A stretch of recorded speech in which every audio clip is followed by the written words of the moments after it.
عجیب قصہ سنایا ہمیں ایک صاحب نے،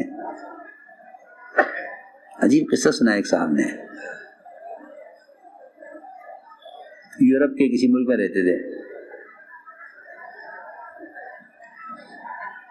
کہنے لگے کہ ایک آدمی بڑا مالدار، بہت بے انتہا مالدار، اس کو کہیں سفر میں جانا تھا، اس کا پڑوسی عیسائی تھا، مگر ایسا اچھا پڑوسی تھا کہ بے انتہا تعلق اور دوستی، اور تو جب یہ آدمی سفر میں جانے لگا مسلمان، تو اسے خیال ہوا کہ گھر بند کر کے اتنے دن کے لیے جا رہا ہوں، گھر میں سامان قیمتی ہے، کیا کروں؟ تو اس سے بات کی، اس سے کہا کہ بھائی میں سفر میں جا رہا ہوں، میں اگر اپنا سامان کچھ ایک صندوق میں کر کے آپ کے پاس رکھ دوں، آپ حفاظت کر لیں اس کی، کہ ہاں ہاں ٹھیک ہے رکھ دیں، آپ جاؤ۔ اس نے وہ اس کا سارا زیور، سونا، نقد جو کچھ تھا سب ایک صندوق میں کیا، بند کر کے اس کو دے دیا کہ بھائی اپنے گھر میں رکھ لو، آپ تو گھر میں ہیں، میں جا رہا ہوں سفر میں۔ واپس آیا تو واپس آ کر اگلے دن گیا اس کے گھر پہ کہ بھائی وہ امانت سامان دے دو، آ گیا، میں اچھی طرح ملا جلا، ٹھیک ٹھاک بیٹھے، چائے وائے پی، ہاں بھائی لا دو سامان، دے دو ہم، کہ سامان کون سا سامان؟ آپ نے تو کوئی سامان دیا ہی نہیں ہمیں۔ ابھی حیران کہ دوست کیا بات کر رہے ہیں، کہ نہیں نہیں نہیں میرے پاس آپ نے کوئی سامان نہیں رکھوایا، کوئی لکھت پڑھت میں کوئی بات تھی نہیں، کہ وہ دوست اعتماد کا اور برابر کا پڑوسی، بڑی مالیت تھی، اسے دیکھ کر نیت خراب ہوئی اس کی، اور اس نے کہہ دیا کہ آپ نے میرے پاس کوئی امانت نہیں رکھوائی۔ یہ پریشان ہو گیا مسلمان کہ کیا کروں؟ چنانچہ یہ گیا اس کے پوپ کے پاس، پادری کے پاس، جا کے اس سے کہا کہ بھائی میں پریشان ہوں بہت، میرا یہ مال، یہ سامان میں نے آپ کے مذہب کے خیال کے ایک آدمی کے پاس رکھوایا، اپنے تعلق دوستی کے اعتماد پر، اور وہ اب یہ کہتا ہے میں ہر ممکن کوشش کر چکا ہوں لیکن وہ دینے کو تیار نہیں ہے۔ عجیب قصہ ہے۔ اس نے کہا ایسا ہے کہ ہاں مسلمان جھوٹ نہیں بولتا، ایسی بات ہے، اس لیے کہ سچ بولنے والے کی سچائی کا اثر سننے والے کے قلب پر پڑتا ہے۔ یہ لوگ ہماری بات لوگ یقین نہیں کر رہے، بات یقین نہیں کر رہے، ہماری بات یقین کیسے کریں کہ جھوٹ میں بولنے والے کے منہ سے جو بدبو آتی ہے وہ ناک پر اثر بعد میں کرتی ہے نہیں کرتی ہے، لیکن قلب پر اثر ضرور کرتی ہے۔ ہاں میں سچ بول رہا ہوں، میرے ساتھ اس نے یہ معاملہ کیا ہے۔ اس نے کہا ٹھیک ہے، آپ نے کوشش کی لینے کی، کہ میں نے بہت کوشش کر لی ہے، وہ کسی طرح بھی ماننے کو تیار نہیں ہے، وہ کہتا ہے میرے پاس کوئی امانت آپ نہیں رکھوائی۔ تو اس نے کہا ٹھیک ہے، میں ایک پرچہ لکھ کر دیتا ہوں، آپ اس کو کھولیں گے نہیں، پڑھیں گے نہیں، یہ بند ہے، آپ اس کو اسی طرح لے جا کر اس کے حوالے، اس کے ہاتھ میں دے دیں بس، اور آپ کچھ نہ کریں، کچھ نہ کہیں۔ خیر وہ ٹھیک ہے، اس نے کوئی تحریر لکھ کر دی، اور اس نے لے جا کر وہ خط اس کو دیا کہ بھائی میں اور کچھ نہیں کہتا آپ سے، آپ یہ پڑھ لو۔ یہ خط دے کر باہر نکلا ہی تھا کہ اس نے کہا یہاں ہو، کہاں جا رہے ہیں؟ میں نے پڑھ لیا خط، بیٹھو، بٹھایا، اور یہ گیا عیسائی، اور پورا صندوق لا کر اس کے ہاتھ میں دے، یہ آپ کی امانت ہے۔ یہ کیا ہوا؟ میں اتنے دن سے پریشان ہوں، تم نے میرے ساتھ کیا کھیل کیا؟ کہنے لگا نہیں کچھ مت پوچھو، بس یہ لے جاؤ، یہ آپ کی امانت دیکھ لو، اس میں کوئی کمی تو نہیں ہے، کوئی کمی نہیں ہے، پورا سامان ہے۔ کہنے لگا یہ ہوا کیا؟ یہ کہنے لگا یہ مت پوچھو، بس چلے جاؤ۔ کہا کہ نہیں دیکھو ہمارا آپ کا ایک تعلق ہے، وہ برقرار رہنا چاہیے، آپ بتائیں کہ یہ کیا ہوا۔ اس نے کہا کہ میں تو کسی بھی قیمت پر یہ امانت تمہیں واپس کرنے کو تیار نہیں تھا، مگر مجھے میرے پوپ نے، پادری نے ایسی بات لکھ دی کہ پھر میرے لیے اس کے علاوہ کوئی راستہ نہیں تھا۔ کیا لکھا بتاؤ؟ ایک تعلق تھا، بار بار اس تعلق کی بنیاد پر کہا مجھے بتاؤ کیا لکھا ہے۔ اس نے کہا بس یہ مت پوچھنا اس میں کیا لکھا ہے، تمہیں امانت لے جاؤ۔ نے کہا نہیں بتانا پڑے گا اس میں کیا لکھا ہے۔ اس نے اپنے مذہب کے آدمی کو یہ لکھا خط میں کہ تو مسلمان کب سے ہو گیا؟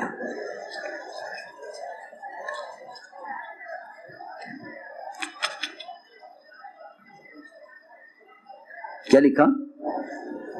اور کچھ نہیں آگے پیچھے، کہ تو نے اس کی امانت دبا لی، تو مسلمان کب سے ہو گیا؟ یہ تو مسلمان کر سکتا ہے، تم کیوں کر رہے ہو؟ تو اس نے کہا کہ مجھے بات برداشت نہیں ہوئی کہ مجھے میرا پادری مسلمان کہے، ہاں مجھ سے بات برداشت نہیں ہوئی کہ مجھے میرا پادری مسلمان کہے۔ اسے صرف اتنا لکھا کہ تو مسلمان کب سے ہو گیا، مطلب یہ تھا کہ یہ خیانت اور امانت میں یہ چوری یہ تو مسلمان کر سکتا ہے، تو نہیں کیوں، تو مسلمان کب سے ہو گیا؟ تو مجھ سے یہ بات برداشت نہیں ہوئی، تو میں نے طے کر لیا کہ مجھے تیری امانت واپس کرنی ہے۔ اللہ اکبر۔ ایک حدیث میں یہ مضمون اسی طرح ہے کہ ایک زمانہ آئے گا کہ خیانت کا زمانہ آئے گا، تو مسلمان کہ اگر عیسائی خیانت کرے گا تو اس کا پادری اس سے وہ امانت واپس کرا دے گا، اس طرح کی روایت ہے۔ لیکن مسلمان خیانت نہیں کرے گا، مسلمان خیانت نہیں کرے گا، لیکن اس نے اپنے آدمی کو شرم دلائی اس طرح کہ تو مسلمان کب سے ہو گیا۔ چنانچہ میں نے عرض کیا کہ اصل بات یہ ہے دوستو کہ عبادات بے شک اپنی جگہ ہیں، لیکن اسلام کو سمجھانے کے لیے اخلاق، معاملات اور معاشرہ، ہمیں اللہ نے ایک کام ایسا دیا ہے ملاقاتوں کا، اختلاط کا، کہ بے شمار لوگوں سے ہمارا واسطہ پڑے گا، بے شمار لوگوں کو ہم سے واسطہ پڑے گا۔ دعوت یہ نہیں ہے کہ آپ بٹھا کے سمجھا دیں دین کیا ہے، کہ دعوت یہ ہے کہ آپ کی دکان پر کوئی آوے، آپ اس سے کیا معاملہ کرتے ہیں۔ ہمارا حال یہ ہے، ایک چیز بیچ رہے ہوں گے اور آ جائے گا ہمارا کوئی جماعت کا ساتھی، جی ہاں کیچی کتنے کی، کہ آپ تو جو قیمت ہے چاہو دے دو، جی ہاں میں نے تو اتنے خرید، آپ اتنے، آپ سے نفع نہیں لیں گے، آپ ہماری جماعت کے ساتھی ہیں، آپ تو جماعت کے ساتھی، آپ کے ساتھ چیلے لگا تھا نا ہمارا، ہاں میں نے پہچان لیا آپ کو، نہیں آپ تو بس اتنی قیمت دے دیجیے، میں آپ سے نفع نہیں لوں گا، آپ میری جماعت، ہماری جماعت کے آدمی ہیں۔ پھر آ گیا کوئی اور عام آدمی، اس سے جگ کے نہیں جی ایک دم اس سے کم نہیں کروں گا۔ پھر آ گیا کوئی اور دوسرے مذہب کا آدمی، جی ہاں کہ ان سے کیا مطلب ہے رعایت کرنے کا، کہ ان سے تو اور ڈبل لیں گے، جی ہاں اس ذہنیت سے قومیں بنتی ہیں، امت نہیں بنتی، پکی بات ہے۔ اگر ہم معاملہ جماعت کے ساتھی کے ساتھ جماعت کا ساتھی ہونے کی وجہ سے کر رہے ہیں تو خدا کی قسم فرقہ بنا رہے ہیں، امت نہیں بنا رہے. تو فرقہ بن رہا ہے، امت نہیں بن رہی ہے. امت بننے کے لیے تو محمد صلی اللہ علیہ وسلم کے طریقے پر آنا ہوگا. امت بننے کے لیے تو آپ کے طریقے پر آنا ہوگا. جی ہاں، کہ آپ نے امت بنائی، کہ آپ نے امت اس طرح بنائی ہے کہ امت کے درمیان کے طبقاتی فرق کو ختم کیا ہے، امت کو جمع کیا، امت کو آپ نے جمع کیا، اور آپ نے ہر اجنبی کے ساتھ اپنوں سے بہتر معاملہ کر کے دکھلایا. اس لیے عرض کر رہا ہوں کہ سب سے بنیادی بات یہ ہے کہ اسلام کو سمجھانے کے لیے معاملات، اخلاق اور معاشرہ اس کو درست کرو، کیونکہ یہ اسلام کے 3 راستے ہیں داخل ہونے کے. اس راستے سے داخل ہوں گے پھر یہ معاملات پر آئیں گے، پھر یہ عبادات پر آئیں گے. ورنہ مسلمان کا دین وہ داخل ہوتا ہے عبادات کے راستے سے، نکل جاتا ہے معاملات کے راستے سے. عجیب بات ہے کہ غیر اسلام میں اگر داخل ہو بھی گئے مسلمان کی عبادات کے راستے سے تو ان کے معاملات کے راستے سے واپس نکل جائیں گے کہ ان کے معاملات ایسے ہیں. اگر عبادات کے راستے سے داخل ہوئے تو معاملات کے راستے سے نکل جائیں گے، اور اگر معاملات کے راستے سے داخل ہوئے تو عبادات پر جم جائیں گے. یہ ہے بات. اس لیے میرے دوستو عزیزو، یہ ساری کوشش، نقل و حرکت اور محنت یہ تو اس لیے تھی کہ ہر قسم کے لوگوں سے اختلاط ہو. ہم سمجھتے تھے کہ اس نقل و حرکت میں اخلاق کی بلندی اس لیے ہے کہ حضور اکرم صلی اللہ علیہ وسلم نے فرمایا یا اقسم اغزو مع غیر قومک، کہ اقسم اللہ کے راستے میں نکلو اپنے قوم کے علاوہ کے ساتھ، تمہارے اخلاق اچھے ہو جائیں گے. کہ اکرام کا مجاہدہ اپنوں کے ساتھ نکلنے میں نہیں ہے، اکرام کا مجاہدہ اجنبیوں کے ساتھ نکلنے میں ہے. ایک صاحب نے عمر رضی اللہ عنہ سے ایک صاحب کے اخلاق کی تعریف کی کہ جی فلاں کے اخلاق بڑے اچھے ہیں. حضرت عمر نے فرمایا کیا تو نے اس کے ساتھ سفر کیا ہے کہ تیرا اس کے اخلاق اچھے ہیں؟ سوال کیا هل سافرت معه، کیا تم نے ساتھ سفر کیا ہے؟ کہ جب تم نے ساتھ سفر نہیں کیا تجھے کیا معلوم اس کے اخلاق کیسے ہیں. اس لیے حضور اکرم صلی اللہ علیہ وسلم نے امت بنائی ہے، اور امت کو بنانے کے لیے امت کو امت میں داخل کیا ہے. ہاں یہ نہیں کہ تم الگ الگ ہو کر رہو، یا نہیں، ان میں داخل ہو اپنے معاملات کو لے کر، اپنے معاشرے کو لے کر. اختلاط کہ امت کا اختلاط یہ امت کی اجتماعیت کے لیے، اور امت کا اختلاط امت کی تربیت کے لیے ضروری ہے. یہ نقل و حرکت اس لیے تھی تاکہ دودھ اور مکھن ملے ساتھ. جی ہاں تب ہے، مگر اگر مکھن نکال لیا دودھ میں سے تو یہ دودھ کسی کام کا نہیں ہے. ریکنسٹرکشن آف امہ dailymarkers.com. اختلاط کہ اختلاط سے بہت سی صلاحیتیں ابھر کر سامنے آتی ہیں.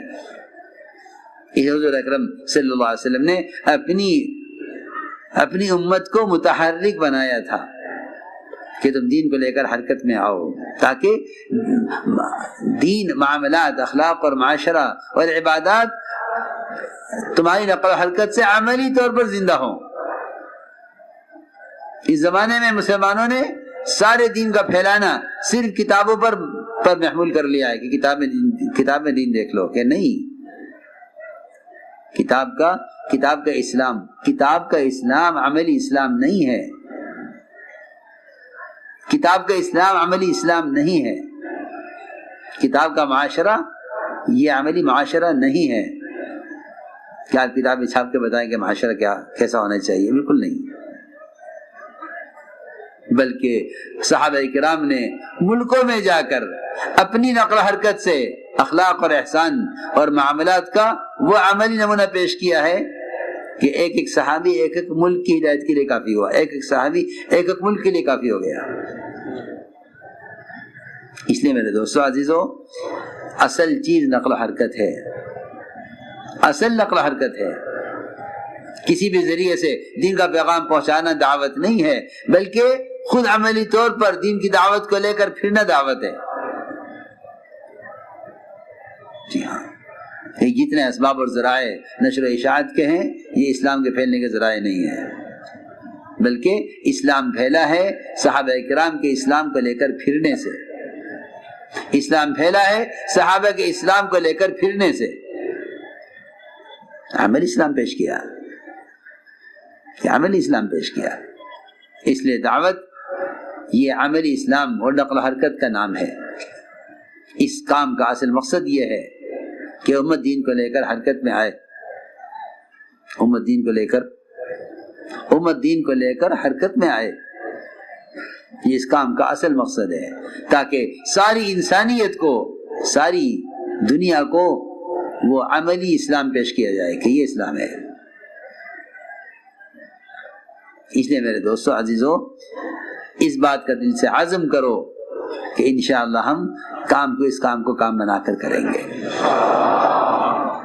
اور اپنے آپ کو ایسے اخلاق اور احسان کا اپنے آپ کو عادی بناویں۔ ہمارے بازار، ہمارا ماحول، ہمارا معاشرہ، ہماری شادیاں یہ پیش کریں اسلام کے، دیکھو یہ اسلام ہے۔ اللہ تعالیٰ نے اسلام کی جاذبیت اتباع سنت میں رکھی ہے۔ جتنا اتباع سنت پر آئیں گے اتنی اللہ کی مدد دیکھیں گے۔ اس لیے صحابہ کرام کے ساتھ جتنی اللہ تعالیٰ کی مددیں ہوئی ہیں وہ اس مجاہدے پر ہوئی ہیں کہ یہ اپنے دین کو لے کر حرکت میں آئے۔ اور یہ بات یاد رکھنا کہ جب تک مسلمان نقل و حرکت کے ذریعے دین کی دعوت خود نہیں پہنچائے گا، اس وقت تک کی ذمہ داری کا ادا کرنے والا نہیں مانا جائے گا۔ یہ پکی بات ہے، یہ پکی بات ہے۔ آپ تحریر لکھ کر بھیج دیں، اس سے ذمہ داری ادا نہیں ہوتی۔ آپ دعوت دیں، دعوت اصل ہے، دعوت اصل ہے۔ حضور اکرم صلی اللہ علیہ وسلم نے اگر بادشاہوں کو بھی خط بھیجا ہے تو صحابہ کو دے کر بھیجا ہے۔ دعوت دینا مسلمان کا اپنا کام ہے، دعوت دینا اصل ہے۔ وہ خط بھیجا ہے بطور ثبوت کے دعوت، اور صحابہ کو بھیجا ہے بطور ذمہ داری کے، بطور اتمام حجت کے۔ وہ اللہ کی شان۔ کسرا کو جا کر دعوت دی، اس نے خط پھاڑ دیا۔ جماعت کا جانا ہوا کہ اللہ نے سارے ملک کو پھاڑ دیا، سارا ملک ختم ہو گیا۔ ہاں، یہ قوت تھی دعوت کی، یہ قوت تھی دعوت کی۔ اس لیے فرمایا کرتے تھے کہ اگر مسلمان دعوت اور عبادت کو جمع کر لے تو یہ تسخیر عالم کا اصل نسخہ ہے کہ نظام کائنات کو اللہ ان کے لیے مسخر کر دیں گے، اللہ ان کے لیے نظام کائنات کو مسخر کریں گے اگر یہ دعوت عبادت کو جمع کرنے پر آ جائیں۔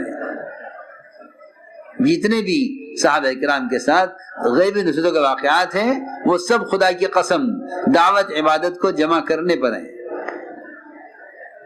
ساری غیبی نصرت دعوت پر ہیں، ساری غیبی نصرت دعوت پر ہیں۔ انفرادی عبادات پر کرامتیں ظاہر ہو سکتی ہیں لیکن نصرت نازل نہیں ہو سکتی۔ نصرتوں کے لیے تو وہی ضابطہ ہے کہ اپنے دین کو لے کر حرکت میں آؤ، اس لیے کہ اتمام حجت اور ذمہ داری کے ادا ہونے کے لیے خود دعوت دینا اصل ہے۔ مولانا صاحب فرماتے تھے کہ رواجی طریقوں سے دین کا پھیلانا، اس سے رواج ترقی کرے گا، دین ترقی نہیں کرے گا۔ اس سے رواج ترقی کرے گا، دین ترقی نہیں کرے گا۔ حضور اکرم صلی اللہ علیہ وسلم نے اپنے ہر امتی کو داعی بنایا تھا۔ اس دعوت کی نقل و حرکت سے اسلام کا دائرہ بنا تھا کہ جو اس میں داخل ہو جائے گا وہ اس سے نکلے گا نہیں۔ ہر فرد داعی تھا کہیں بھی ہو، بلکہ خود حضور اکرم صلی اللہ علیہ وسلم آپ نے تو سفر ہجرت میں ڈاکوؤں کا راستے اختیار کیا ڈاکوؤں کو دعوت دینے کے لیے۔ بھلا اور نہیں ہے لوگ دعوت دینے کے لیے آپ یہ راستے اختیار کریں، اس میں لوگ ملے ان کو دعوت دے دیں، ڈاکو کو دعوت دینے کیا ضروری ہے؟ یہ بتانے کے لیے کہ تم اس دعوت کے پیغام کو پہنچانے کے اعتبار سے کسی کو حقیر مت سمجھنا کہ ان کو کیا دعوت دیں، تو ڈاکو ہیں، خطرہ بھی ہے ان سے۔ آپ نے سفر ہجرت میں مشورہ کیا کدھر سے جائیں؟ صحابہ نے کہا یہ راستہ تو ہے اس میں ڈاکو رہتے ہیں، فرمایا ہمیں ڈاکو کا راستے سے لے چلو کہ ڈاکو کو دعوت دیں گے، اس لیے کہ جب مجاہدے اور قربانی کے ساتھ اور اپنے مال کو خرچ کرنے کے ارادے کے ساتھ ایک شخص اپنے وطن سے قدم اٹھاتا ہے کسی کو دعوت دینے کے لیے، تو اللہ تعالیٰ اس مجاہدے سے مدعو کے دل کو نرم کر دیتے ہیں اور بات کو قبول کرنے کے لیے کھول دیتے ہیں۔ اصل بات یہ ہے، اس لیے یہ مت کہو کہ بھائی کسی بھی ذریعے سے پیغام پہنچا دو، دین پھیل جائے گا۔ ایسے بے عقل اور احمق ہیں، کہتے ہیں ایک چینل اسلام کا بھی ہو تاکہ اسلام پھیل جائے۔ فرماتے تھے جب حق کو چلانے کے لیے باطل کا سہارا لیا جائے گا تو باطل چلے گا، حق نہیں چلے گا۔ جی ہاں، وہ دین جس کو قائم کرنے کے لیے محمد صلی اللہ علیہ وسلم گھروں میں چولہے نہیں جلے، وہ دین جس کو قائم کرنے کے لیے صحابہ نے فاقے برداشت کیے، یہ گھر بیٹھ کر کے کہ نشر و اشاعت کے ذرائع مل جاویں تاکہ اسلام پھیل جاوے؟ نہیں، خدا کی قسم یہ آپ کی سنت کے خلاف ہے۔ آپ کی سنت یہی ہے کہ خود دعوت دو، آپ کی سنت یہ ہے کہ خود دعوت دینے کے لیے خود جاؤ، سنت یہی ہے۔ اس سنت کا کوئی متبادل نہیں، نہ کوئی لا سکتا ہے، کوئی نہیں لا سکتا۔ ارے ایک کوئی مسواک کا متبادل نہیں لا سکتا، مسواک سنت ہے۔ ایک مسواک کا اتنا رعب کہ دشمن مغلوب ہوا مسواک کو دیکھ کر، جتنی مسواک کا بدل نہیں لا سکتے تو دعوت کا بدل کہاں سے لاؤ گے؟ نقل و حرکت عین سنت ہے، نقل و حرکت عین سنت ہے۔ دعوت نقل و حرکت کا ہی نام ہے، دعوت نقل و حرکت کا ہی نام ہے۔ خود جا کر دعوت دینا ہی دعوت ہے، خود جا کر دعوت دینا ہی دعوت ہے۔ اس لیے اس نقل و حرکت کے ذریعے لوگ دین کے شعبوں کی طرف متوجہ ہوں گے۔ جی ہاں، یہ نقل و حرکت اس لیے ہوگی تاکہ لوگ علمی مراکز اور دینی شعبوں کی طرف منتقل ہوں۔ ہماری نقل و حرکت امت کو جہالت کے ماحول سے نکال کر علم کے ماحول میں لانے کے لیے ہے۔ ہاں، یہ نہیں کہ سب کو پتا ہے علم کیا ہے، کہ نہیں، آپ دعوت دے کر علم کے ماحول میں لائیں۔ جی ہاں، اصل بات یہ تھی۔ اس لیے میں نے ساتھ صراحت آپ سے کہہ رہا ہوں کہ اس پر اکتفا نہ کیا جائے کہ بھئی دین تو پھیل چکا ہے، نہیں، دین کا پھیلنا یہ نہیں ہے۔ اللہ نے ہدایت کا وعدہ جوہد پر کیا ہے اور جوہد نقل و حرکت کا ہی نام ہے۔ اللہ نے ہدایت کا وعدہ جوہد پر کیا ہے اور جوہد نقل و حرکت کا نام ہے۔ آپ ایک بٹن دبا دیں اور ساری دنیا میں ایک حدیث پہنچ جاوے، اس پہ کوئی مجاہدہ نہیں ہے، ہدایت مجاہدے پر ہے۔ ایک حدیث کی تحقیق کے لیے 1 مہینے کا سفر مدینے سے، ایک حدیث کی تحقیق کے لیے۔ جی ہاں، یہ مجاہدہ ہے۔ اس لیے میرے دوستو عزیزو، اس کا دل سے عزم کرو کہ انشاءاللہ ہم اس کام کو کام بنا کے کریں گے۔ ملکوں کے تقاضے ہیں، صوبوں کے تقاضے ہیں، عالم بھر کے تقاضے ہیں۔ ایک ایک ملک ایک ایک وقت میں 1000 جماعتیں مانگ رہا ہے، ہمیں 1000 جماعتیں ایک وقت میں چاہیے۔ ساری دنیا بکھرے مسلمان ایک جسم کے اعضاء کی طرح ہیں۔ ہمارا اللہ کے راستے میں نکلنا اللہ کے امر کی وجہ سے ہے کہ حکم ہے انفروا خفافا وثقالا، نکلو اللہ کے راستے میں، نکلو۔ اس سنت کا خدا کی قسم کوئی بدل نہیں ہے، کسی بھی سنت کا بدل نہیں ہے۔ یہ تو بعثت کا مقصد ہے، کسی سنت ضرورت کا بدل نہیں ہے۔ کھانے پینے استنجے کی لائن کی سنت کا بدل نہیں ہے کوئی کہ چاہے یوں کر لو، چاہے یوں کر لو، چاہے یوں کر لو، نہیں، سنت سنت ہے۔ تو جب ضرورت کی لائن کی سنت کا بدل نہیں ہے تو جو بعثت کا اصل مقصد دعوت اللہ ہے، اس کا بدل کوئی طریقہ لا سکتے ہو کہ اس کا کوئی بدل نہیں ہے۔ اللہ کے راستے میں پھرنا اللہ کا امر ہے، انفروا خفافا وثقالا، پھرو اللہ کے راستے میں، ہلکی ہو یا باری۔ اس لیے یاد رکھنا کہ صحابہ کرام پر حضور اکرم صلی اللہ علیہ وسلم کا غصہ اور آپ کی ناراضگی اور اللہ کا عتاب کسی بھی بڑے سے بڑے گناہ پر ایسا نہیں ملے گا جیسا اللہ کے راستے کی نقل حرکت میں کمی کرنے کی وجہ سے ہوا ہے۔ اس بات کو سمجھنا، یاد رکھنا انتہائی ضروری ہے۔ حضرت کعب بن مالک رضی اللہ تعالیٰ عنہ پر جو ناراضگی ہوئی ہے وہ قیامت تک آنے والے مسلمان کے بتانے کے لیے ہوئی ہے کہ اللہ کے راستے میں نکلنے میں تاخیر کرنا اللہ کے رسول کی ناراضگی کا سبب ہے۔ یہ سمجھانے کے لیے ہوا ہے ہنگامہ، ورنہ سارے موقع پر شریک ہوئے، ایک موقع پر نہیں گئے سب کعب بن مالک رضی اللہ تعالیٰ عنہ اور ان کے دونوں ساتھی، کہ کوئی عذر نہ ہوتے ہوئے اور سہولتیں ہوتے ہوئے امت کے پاس وسعت بھی ہے، مال بھی ہے، فرصت بھی ہے، وسعت بھی ہے، صلاحیت بھی ہے، لیکن نہیں نکلتے کہ کیوں؟ تبلیغ دین سیکھنے کے لیے ہے اور دین سیکھنے کے بہت سے راستے ہیں۔ میں تو حیران ہوں نا کہ جب سارا علم مدینے میں تھا تو صحابہ کو مدینے سے کیوں نکالا باہر؟